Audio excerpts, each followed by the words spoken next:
रामायण तो पुष्पमित्र सिंह ने लिखा था, संपूर्ण रामायण वाल्मीकि अग्नि शर्मा से। अग्नि शर्मा जो थे ब्राह्मण है। देखिए 1925 से पहले कोई वाल्मीकि नहीं था, इन्होंने जबरदस्ती उनको वाल्मीकि बनवा दिया।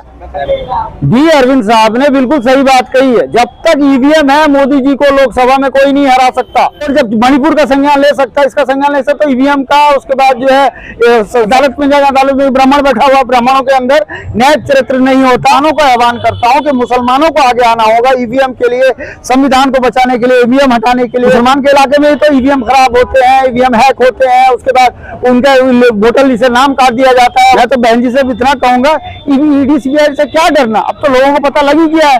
जो भी एक विचार था, रामायण किसने लिखा है? अभी आप रामायण की बात कर रहे हैं। रामायण तो पुष्पमित्र सिंह ने लिखा था, संपूर्ण रामायण वाल्मीकि अग्नि शर्मा से। अग्नि शर्मा जो थे ब्राह्मण है, उनको तो दलित बताया जाता है। दलित तो कुछ भी बता दे कि अरे बोलने को। अभी तो पटियाला हाईकोर्ट ने उस पर फैसला दिया है कि वो ब्राह्मण था। वाल्मीकि रामायण उठा के पढ़ लो, उसके प्रीफेस में लिखा हुआ है वो ब्राह्मण है। तो फिर जो वाल्मीकि समाज है, क्या पागल है कि वो वाल्मीकि नहीं, ये देखिए 1925 से पहले कोई वाल्मीकि नहीं था, इन्होंने जबरदस्ती उनको वाल्मीकि बनवा दिया।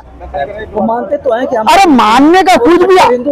आज कट्टर हिंदू, आज ओबीसी समाज को कोई छतरी बोल देता है मान लेता है ना, ठाकुर बोल देता है मान लेता है ना, वो है ओबीसी, शूद्र है। अरे सर, यादव और मौर्य जो ओबीसी समाज से आते हैं, ये लोग अपने आप को क्षत्रिय। हाँ तो वही मैं बोले ना, क्षत्रिय कोई आप ऐसा कोई ये नहीं है, आप इनका कोई टर्म तो नहीं दिखा सकते ना, ऐसा कोई उनका टर्म नहीं दिखा सकते, टेक्नोलॉजी नहीं है। वो मुंह से सिर्फ बोल दिया, जैसे छोटे बच्चे को हम राजा बेटा कह देते, क्या वो राजा हो जाता है?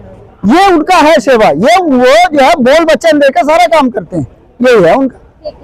हसन साहब क्या कहेंगे? अभी एक मंत्री है, बीजेपी के एक नेता है, उनका वीडियो वायरल हो रहा है। वो कह रहे हैं कि 24 में वोट कहीं डालोगे लेकिन जाएगा बीजेपी के। जी, उनका नाम है डी अरविंद। हाँ, मैं आपको बताना चाहूंगा कि मैं शुरू से ये बात कहता आ रहा हूँ, आज नहीं कई सालों से, जब से मोदी जी आए हैं। ये मोदी जी जो आए हैं, ये पूंजीपतियों द्वारा पोषित ईवीएम मेकिंग से, मशीन से चुने हुए ये तथाकथित पूरी की पूरी लोकसभा है, जिस कारण से आज ये सत्यानाश हो रहा है।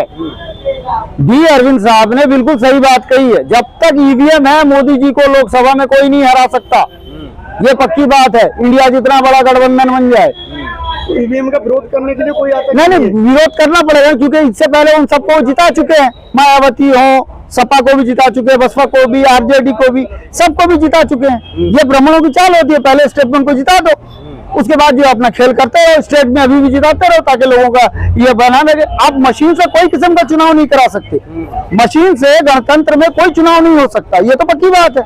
ये तो सभी जानते हैं, दुनिया में कहीं नहीं है सिवाय भारत के।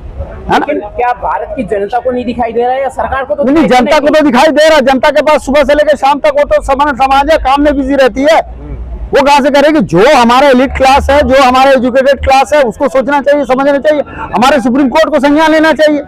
सुप्रीम कोर्ट जो है, जब इसका संज्ञान ले सकता है, सुप्रीम कोर्ट जब मणिपुर का संज्ञान ले सकता है, इसका संज्ञान ले सकता है, ईवीएम का, उसके बाद जो है संविधान का, सबका संज्ञान नहीं ले सकता। बहुजन नेता तमाम खामोश है इस पूरे। बहुजन नेता करे तो क्या करे, बेचारे गरीब होते हैं ना।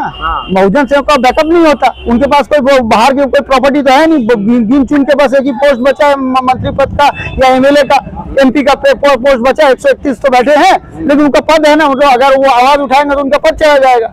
ओम बिरला जी बैठे हो, ब्राह्मण सब उनके अध्यक्ष बन के बैठे हो, एक्सपेल कर देंगे, क्या कर लेंगे आप? अब अदालत में जाएगा, अदालत में ब्राह्मण बैठा हुआ, ब्राह्मणों के अंदर न्याय चरित्र नहीं होता।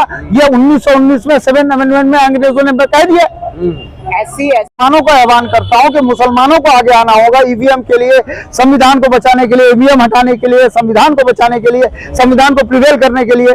वोट बैंक लूटने के लिए वो मुस्लिमों के पास भी जा रही है, मुस्लिमों को भी अपना बना। मैंने वही कहा ना, मुसलमान के इलाके में तो ईवीएम खराब होते हैं, ईवीएम हैक होते हैं, उसके बाद उनके वोटर लिस्ट से नाम काट दिया जाता है, वगैरह वगैरह। ये सारे कार्य तो होते ही है मुसलमानों के साथ। मुसलमान भारत में 3rd क्लास सिटीजन है, एक बार नहीं, मैं कई बार कह चुका हूँ इस बात को।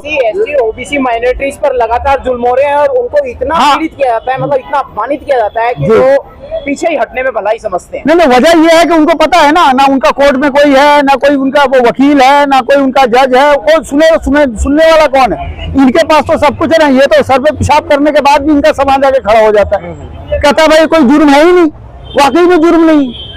संविधान में कहाँ लिखा है कि किसी के सर पे मुद्द दो तो कोई जुर्म है? SC ST भी नहीं लगता। हाँ जी, आर्थिक व्यवस्था किसकी बेहतर है, SC ST OBC माइनॉरिटीज की या जनरल कैटेगरी? जनरल कैटेगरी की सारा का सारा 80% पैसा तो उन्हीं के पास है, अंबानी अडानी पूरा ब्राह्मणों के पास है, जमीन जायदाद सब कुछ तो उनके पास है। अब तो EWS से वो तो सब चीज पर कब्जा करके बैठ गए हैं। तो ये जो ईवीएम की जो लड़ाई है, जो लड़ाई लगातार बहुजन समाज 2014 से बोल रहा है ईवीएम में गड़बड़ है, कॉमन मेश्राम लगातार कह रहे हैं ईवीएम में गड़बड़ है, उसके बाद अब तो मंत्री ने भी बोल दिया। हाँ, मंत्री ने तो साफ कर दिया, इससे पहले भी एक मंत्री ने बोला था, ऐसा नहीं, हरियाणा के एक और मंत्री ने भी इस बात को कही थी, और ये कही थी कि भाई ईवीएम जो है, हम जब तक ईवीएम है हमें कोई नहीं हरा सकता। ये बिल्कुल सच है, ये बिल्कुल सच है। सिर्फ असदुद्दीन अवैसी जैसे हिंदुस्तान के जो तथाकथित होने वाले प्रधानमंत्री जो असदुद्दीन अवैसी जी हैं MIM के, वो हिंदुस्तान के प्रधानमंत्री अवश्य बन जाएंगे, वजीर आजम जरूर बन जाएंगे, मैं ये समझता हूँ। क्योंकि बार बार हिंदुस्तान हिंदुस्तान कहते हैं, इंडिया दैट इज भारत को कहते नहीं, कहते हैं मैं बैरिस्टर हूँ। बीजेपी के वो असल में एक चेले हैं, हैदराबाद के सांसद हैं, है ना, वो उन्हीं के चेले हैं, वो भी कभी ईवीएम पर सवाल नहीं उठाते। तो ऐसा कि इस जैसे मुसलमानों की हमें कोई जरूरत भी नहीं है, बीजेपी के हैं, ये तो ब्राह्मण ही थे असल में, जिस तरह वो फारूक अब्दुल्ला हो। क्या हुआ फिर आप? बहन जी के ताल्लुक से इतना है कि बहन जी के जो है अभी इंडियन इंक्लूसिव अलायंस में भी वो आने चाहिए, आ जाएं। वो कब तक ED CBI से डरती रहेंगी? मैं तो बहन जी से इतना कहूंगा, ED CBI से क्या डरना, अब तो लोगों को पता लग ही गया है। जो भी बीजेपी के खिलाफ आ रहा है, जो भी सामंतवादियों के खिलाफ आ रहा है, सबके खिलाफ लग रहे हैं, तो बहन जी को आ जाना चाहिए। ईवीएम के खिलाफ इतनी स्पष्ट टिप्पणी होने के बाद भी बहुजन समाज लेकिन बहुजन समाज के पास क्या है? सवाल ये है, न कार्यपालिका है, न न्यायपालिका है, क्या है उनके पास? यही संगठन बना के करने की ताकत तो है। सड़के भर के क्या कर लेंगे? गोली खाएंगे, डंडा खाएंगे, आप क्या चाहते हो वो खाएं? हम गरीब लोग, हमारे पास जो गरीब लोग हैं, हमारे पास तो सुबह से लेकर शाम तक हम मेहनत करके खाने, मेहनत कश लोग हैं ना, क्या करेंगे वो? मेहनत कश लोगों को ये मारोगे? अब तो ये न्यू एजुकेशन पॉलिसी लाके अब तक तो यही हुआ, जो ब्राह्मणों ने लिखा वही हमने पढ़ा, मंदिर पहाड़ लेके उड़ गया, ये फलाना हो गया, वो ठिकाना हो गया, ये पढ़ा हमने।